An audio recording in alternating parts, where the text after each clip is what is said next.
It's time to rock out with your mechanical frets out as hardware manufacturer Cracked enters the guitar controller game.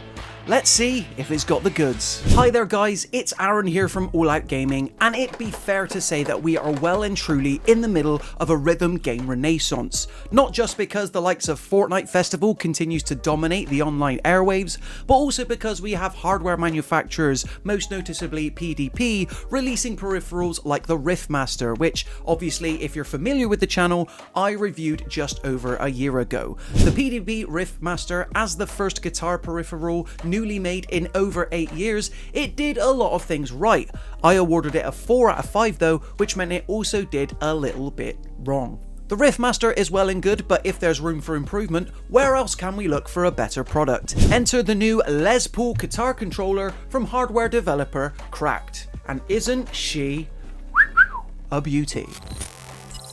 If that name Cracked sounds familiar, it's because it's one that I've brought up multiple times on the channel, most notably in relation to the Nintendo Switch, whereby they released a product called the Nitro Deck, effectively turning the Nintendo Switch into more of a Steam Deck-like product, providing better ergonomics and feel, complete with those beautiful Hall effect thumbsticks, which obviously worked great to prevent Joy-Con drift. Well, I'm pleased to report that with the Cracked Les Paul guitar controller, that same technology exists here. Most notably in the strum bar, whereby haptic feedback is provided, and you know you're going to get pinpoint accuracy strumming along the virtual runway thanks to that same Hall effect technology. It worked before and it works again here, and I'm pleased to see it return. Ooh, nailed it in one. Yeah! Before I dig too deeply into the Cracked Les Paul guitar controller, however, it's important to note that there are technically 4 different SKUs to choose from. The first is the one that I'm holding here. It's the multi-platform Cracked Les Paul Pro Edition guitar controller, whereby you get slightly better improvement in the fretboard versus the Encore model by way of mechanical frets, so you get that lovely sounding clicks and responsiveness whenever you hit down a fret, and you also get, like as mentioned earlier, that strum bar with lovely Hall effect motion and haptic feedback as well, so you're really going to feel the beats as you continue to play in games like Fortnite Festival and Clone Hero. The other model that Cracked is putting out is what's called the Encore Edition, which works pretty much the same way, with the main exceptions being that you get standard fret buttons, so they're less responsive but still pretty good to use, as well as a standard mechanical click strum bar. I haven't had a chance to dig fully into this one yet. For this video, I'm presenting you my thoughts on the best of the best, and that means diving into the Les Paul Pro Edition. But Aaron, that's only 2 models. Why did you mention 4 models? Because with both the Pro and the Encore edition of both these controllers, they come with an Xbox SKU as well as a multi-platform SKU. I'm going to dig into this a little bit later, but there is a price difference. Needless to say, if you want to go for the best of the best with all the most responsive features and the best feel when playing your rhythm games, I'd heartily recommend this one, which is the Cracked Les Paul Guitar Controller Pro Edition. But before I dive into all that, let's take a look at what you actually get in the box. So with the guitar quite clearly being styled after Gibson's famous Les Paul design, you get the cherry burst head styled in a blueberry tone, and it looks absolutely gorgeous. Then you obviously also get the neck of the guitar, as well as a strap to hook around yourself, and then finally you also get a USB to USB-C lead, because Lord knows we need more of those. Quite handily though, because there are actually 3 options to connect your guitar controller, hidden just above the strum bar in a little slot where, you know, the strings would usually be attached, is a little compartment which when you slide open comes with a USB receiver for wireless play, and that works with the Nintendo Switch, PC, Android devices, and get this, the PlayStation 3. But what about when it comes down to actually using the device? Well, the good news is that from a pure ergonomics standpoint, I can hardly imagine it getting much better.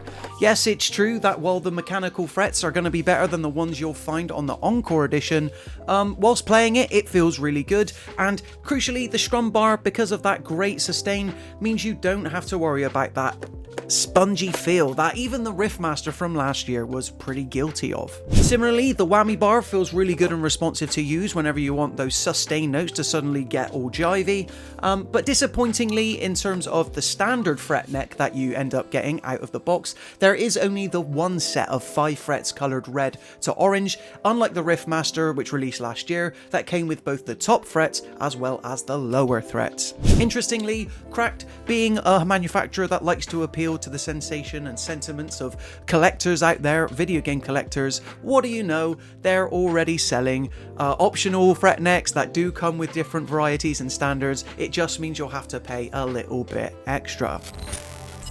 Speaking of price, the one that I'm reviewing today is of course the Gibson Les Paul Blueberry Burst Pro Edition, to give it its full name, but also the multi-platform version, which here in the UK is priced at $119.99.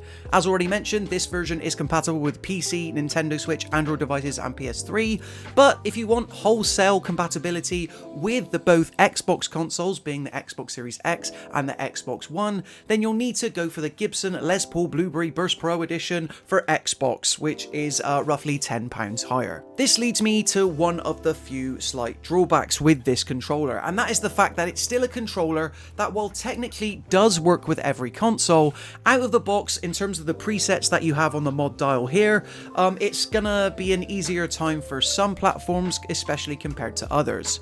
So obviously, as mentioned, if you're an Xbox player and you want to play Rock Band 4 on Xbox or Fortnite Festival on Xbox, then you're probably better off getting the Xbox edition. Likewise, if you intend to play on PC or Nintendo Switch, you'll actually save a bit of money and get the £10 version that's less, so that you can open up straight away, get plugged in, get connected, and it works like a dream. Interestingly, the Les Paul controller does work with the PlayStation 5 console, but only through a certain method.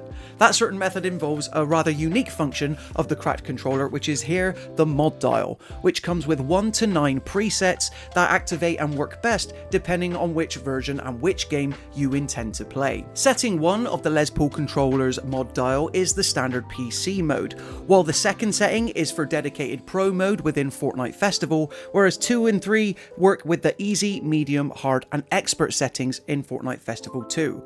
This is obviously a controller going for the biggest game and the biggest audience, and that biggest audience is obviously Fortnite, so it makes sense that 4 of the 9 settings on this controller are totally dedicated to Fortnite Festival. Dials 5, 6, 7 and 8 meanwhile are fully programmable within the Cracked app, able to be binded however you like.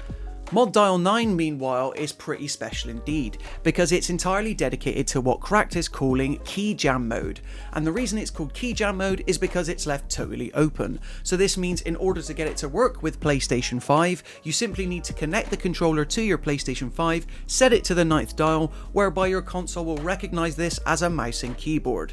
At that point, you can fire up Fortnite Festival, get into the weeds, and one at a time key bind each fret and button so that it works flawlessly. It's going to take a bit of time and isn't easy a setup process as any of the other dial settings, but hey, it technically works even if it does require a bit more finicking.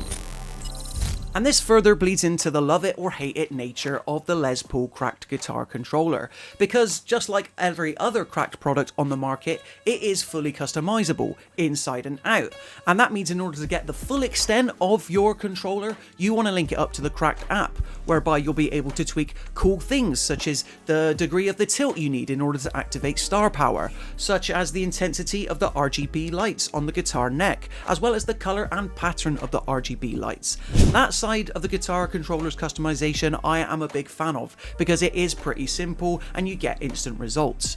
Meanwhile, dabbling around with the Key Jam mode is a bit more for people who are in the weeds, and love them or hate them, you guys God bless, because that's not something I want to deal with. Thankfully, by picking up the multi-platform version, I'm happy playing, setting my dial to Mod Dial 2, hooking up Fortnite Festival, either on Nintendo Switch or PC, at which point it's easy to go beast mode. Interestingly though, whereas with the Riffmaster, games such as Rock Band 4 and Fortnite Festival were a bit tricky to navigate, the Les Paul Cracked guitar controller comes with a dedicated D-pad on the back, and also a little dial here which serves as your right analog stick, so you can control the camera perspective within the lobby of Fortnite Festival, as well as a dedicated knob up here towards the top left of the guitar head too. Circumventing that is a dedicated button, all coded to Xbox prompts, at which point you can technically play any mode of Fortnite using this this controller, although you probably will be at a competitive disadvantage.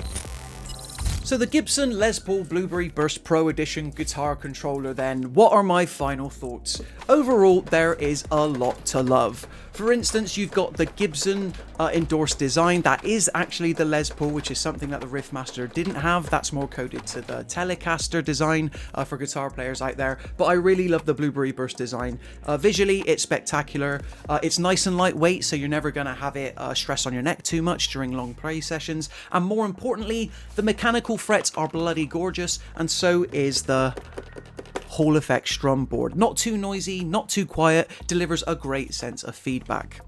Also great is obviously that full amount of customization that comes with the different mod dial settings. Although finicky for probably casual players out there that simply want to plug in and play, it's good to have the option there for those that are probably a bit more dedicated, people that have probably delved deep into the Clone Hero ecosystem and are fully on board with the rhythm game revolution well before what's happening now with the arrival of Fortnite Festival. Obviously, it is a bit disappointing that when it comes down to the PlayStation 5 and to a certain extent Xbox consoles, unless you pick up that dedicated Xbox version, it doesn't simply work with every console out there. Having said that, being able to change between platforms, which is PC, Android, Nintendo Switch, and yes, PlayStation 3, is pretty simple, and I didn't have any problems hooking it up either via wired cable or wireless connection via Bluetooth or the dedicated USB receiver. On the less good side of things, it is that customization. How deep do you want to get into the key jam mode? That's entirely up to you. It would have been great if I could just simply plug this in, plug the receiver into my PlayStation 5, and I was up away playing Rock Band 4. As it stands, it is possible, it's just going to take a lot of time. Similarly, for a pure design perspective, while it's true that the neck does come off fairly easily, you'll notice that unlike the Riffmaster, there's not that gorgeous fold system, so when you want to transport it, it's not as simple as simply bending the neck down, picking it up and taking it with you. But having said that, beggars can't be choosers, and for the amount of ergonomic quality here, I think it's fair that concessions have been made. So guys, that just about does it for my full review impressions of the Les Paul Blueberry Burst Pro controller from Cracked. Like I said, overall, they've done a very good job here. Some slight niggles when it comes to approachability and flexibility. By making it the most flexible ever, you also occur some other issues. Having said that, none are enough to prevent me from recommending this one. If you're in the rhythm guitar scene and you don't plan on exiting anytime soon, it's good to have a choice between this and the Riffmaster because they excel at different things. Do you want to upgrade the neck so that you've got that double fret action toward the bottom of the bass there, or do you want to keep it cool with the mechanical fretboard right out of the box? Little questions like this are things it's well worth looking into that should ultimately help you come to a decision. But if you enjoyed this video and you want to see more, be sure to leave it a like and consider subscribing to the All Out Gaming YouTube channel to stay up to date with even more videos like this. Until next time, thank you so much for watching, and I'll see you in the next one. Rock on!